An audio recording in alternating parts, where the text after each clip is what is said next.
I'm Nito the GNTG and welcome to Raging G. In the world of comics, characters play the major part and focus of its story.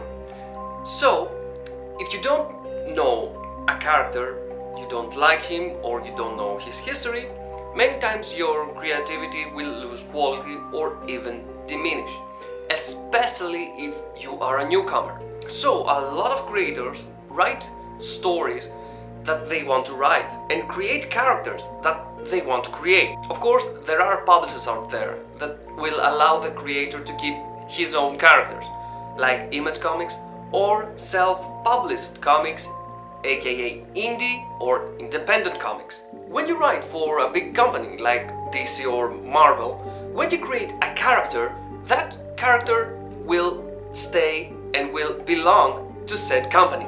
There are some rare cases with characters that only one creator can write about them, like Ennis with the Hitman or Section 8 characters. But there are rare cases, like the one with the Sonic comics, that when a writer left the company, he did a lawsuit and said to Archie Comics to return the characters he made back to him. The problem was that his characters were playing an essential part to the story and to the lore. Add the fact that Sega was pestering them to finish as quickly as possible this lawsuit, or they will take back the rights of the franchise from them, they ended up rebooting the universe, removing his characters in the process. But that creator is awful, he can't write for shit, he can't write a story, he still hasn't written a story with those characters. He did a lawsuit again to Archie Comics because they were still selling comics with his characters from the previous times, the stories that he made, and that's a big story that it's for another time. If you want me to talk more about it, leave a comment down below. For now, let's focus on self-published stories or companies that allow the creators to keep their own characters. Before I say anything else, I'd like to tell you that this comic is about BDSM and it's for mature audiences. I will censor a few parts, but still this comic is for older people. Of course, there isn't any weird things in it, but still you can see naked ladies in it. Also, BDSM is a major part of the story. Also, when I say BDSM, don't think that you're going to see something sick or anything like that. This is not 50 Shades of Grey. Also, take that filth away from me. That is awful. That is an awful piece of literature. This is nothing like that. Today we're going to talk about a romantic comedy. An amazing story about how two people met from the internet and they have a really cute and amazing relationship. So, let's talk about Sunstone.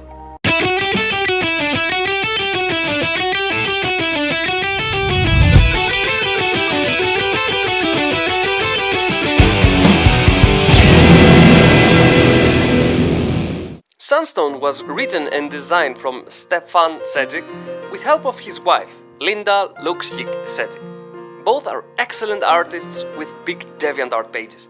Each one has many fan arts of characters from all types of comics, from DC, Marvel, etc. etc. Also, DC, can we please have a comic with Stjepan's art, a comedic and everyday type comic, or something with Wonder Woman, because his Wonder Woman is amazing and I really like it. Please.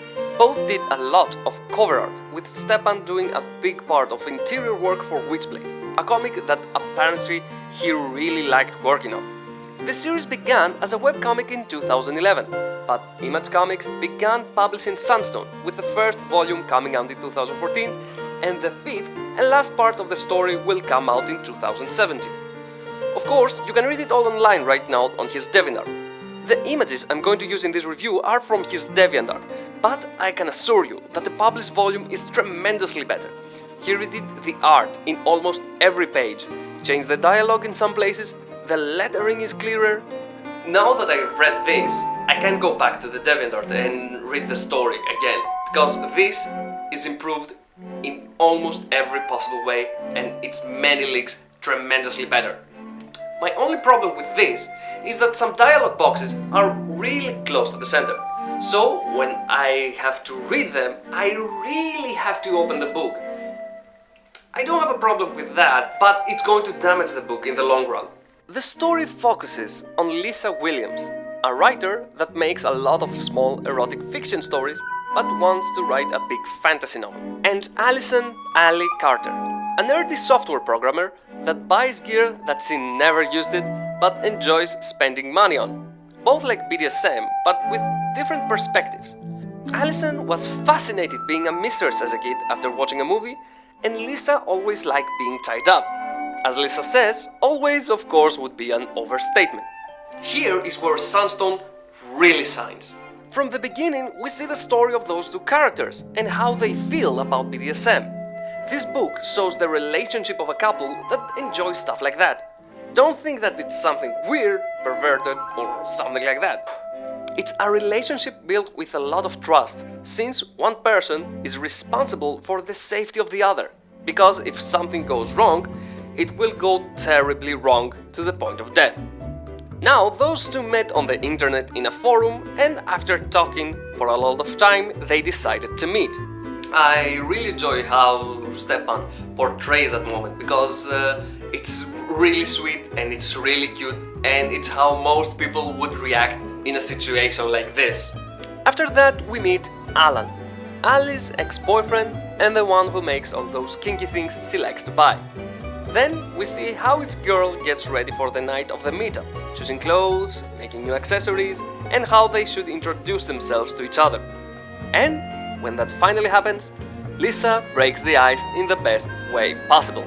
After that, we see them talking, and yeah, you know where that goes, and I'm going to block all those naughty things because, you know, I don't want my video to be blocked. Yeah, I don't want it. But I want to tell you that it's not weird. It's not anything like that. It's portrayed really nice with a few funny lines and a few really good moments. The descriptions Stjepan uses are detailed and shows Lisa's personality amazingly well.